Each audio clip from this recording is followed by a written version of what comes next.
ఇవాళ వచ్చేసి long frock models అండి. మామ్ అండ్ డాటర్ కాంబినేషన్ అండి లాంగ్ ఫ్రాక్స్. ఇది వచ్చేసి మామ్కి అండి. సూపర్ నెట్ క్లాత్ అండి. ఇది వచ్చి సూపర్ నెట్ క్లాత్. ఇది డిజైనర్ పీస్ అండి. కింద వచ్చేసి ప్లెయిన్ క్లాత్ తీసుకున్నామండి. ఇదేమో కింద కూర్చోపెట్టాము, 10 ఇంచెస్ కూర్చోపెట్టేస్తాము ఇలాగా.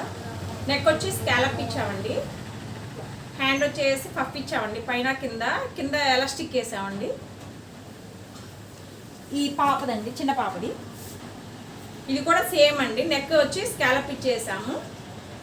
ఈ కింద కూడా సింగిల్ కుర్చీ ఇచ్చేయమన్నారు, సింగిల్ కుర్చీ ఇచ్చాము. డిజైనర్ పీస్ అండి ఇది. హ్యాండ్ కూడా పఫ్ ఇచ్చామండి. ఇంకోటి చూపిస్తాను లాంగ్ ఫ్రాక్. ఇది వైట్ కలర్ అండి. క్లాత్ వచ్చేసి మల్ కాటన్ అండి. 3 లేయర్స్లో కుర్చిచ్చామండి. ఇది 3 లేయర్స్లో కుర్చిచ్చాము. హ్యాండ్ ఇచ్చి 3 స్టార్స్ నెక్ ఇచ్చామండి. ఇది హ్యాండ్ వచ్చేసి పఫ్ ఇచ్చేసి కింద చిన్న పట్టి ఇచ్చామండి. ఓకే అండి, నచ్చితే ఒక లైక్ చేయండి.